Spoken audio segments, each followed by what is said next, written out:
Bonjour, je suis mademoiselle Moudi Kaka, Lady Immaculée Colombe.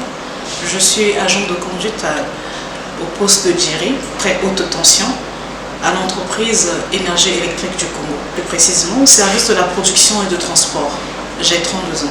Alors si j'ai fait le choix d'exercer ce métier, cette passion elle est née de mon père, parce que mon père fut ingénieur technicien à l'OMPT. Et de temps en temps, mon père m'emmenait dans les locaux de l'entreprise. Nous visitions les salles de batterie, je le voyais travailler et discuter avec les collègues. Et cette passion, elle est née de là. Du coup, j'ai voulu exercer ce métier parce qu'il me disait toujours que j'aimerais avoir un successeur. Après moi, il faut qu'il y ait un enfant dans le domaine de la technique. Et par là, j'ai voulu me démarquer aussi parmi tant d'autres femmes et leur prouver qu'il n'y a pas de métier réservé aux hommes. Je suis très heureuse d'être sur les traces de mon père.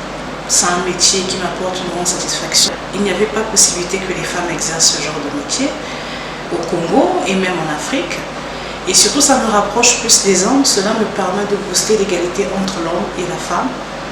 Et ça me permet également d'être une femme autonome, qui ça m'apporte un gain. Et puis, je contribue également au rendement de l'entreprise. On passe nuit au boulot. Nous avons 2 jours de repos, 2 jours de service. C'est pas facile parce que nous veillons pratiquement toute la nuit. Il faut être là à sauver la tension du courant. Le poste de Gaouma dans lequel je devais aller travailler n'était pas encore fonctionnel. La construction n'était pas encore terminée. Et il fallait prendre service au poste de nuit. Tout en étant enceinte de mon premier garçon. 9 ans de service. Au départ, ce n'était pas du tout facile. Il fallait s'y habituer.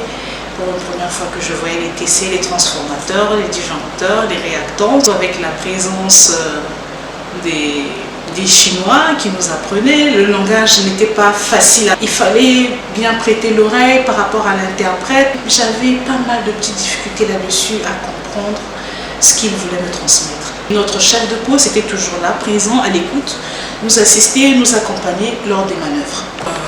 Je ne rencontre aucune difficulté particulière au niveau de mon service. On travaille tous en équipe, on travaille tous ensemble. Nous les femmes, nous effectuons les tâches de la même façon que les hommes effectuent les tâches.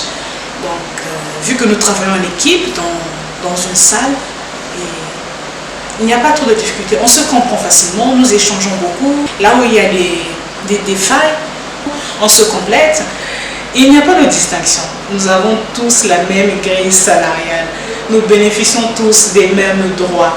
Nous avons tous les mêmes primes. Il n'y a pas de différence parce que c'est une femme, on doit lui accorder plus de privilèges. Que c'est un homme, il doit avoir plus d'autonomie ou d'autorité sur les primes. Non. Au poste de Djiri, je ne suis pas la seule. Nous sommes 5 femmes aujourd'hui. Nous exerçons toutes les 5 le même métier. Aux femmes qui évoluent essentiellement dans le secteur masculin, je leur dirais de ne pas avoir peur. Et surtout, elles doivent faire preuve de qualité essentielle afin de s'imposer dans le milieu masculin. Ne pas se limiter. La femme, elle a le droit de pouvoir évoluer tout comme l'homme. Donc je dirais à ces femmes d'être sereines dans leur travail, de se donner à fond, de ne pas se laisser influencer par les envies de certaines personnes. Et aujourd'hui, la réussite professionnelle n'est pas réservée qu'aux hommes. Le cofinancement de l'Union européenne nous a permis aujourd'hui de mener à bien des grandes campagnes de sensibilisation auprès des femmes qui sont victimes de violences économiques, le cas des femmes domestiques. Au départ, elles ne connaissaient pas leurs droits. Grâce à ces campagnes de sensibilisation qui ont été menées dans les 4 arrondissements, notamment Mongali, Potopoto, Djiri, Makelekele, aujourd'hui, ces femmes savent ce qu'elles valent et elles savent ce qu'elles doivent faire, ce qu'elles doivent dire face à certains traitements qui ne sont pas adéquats par rapport à leur statut.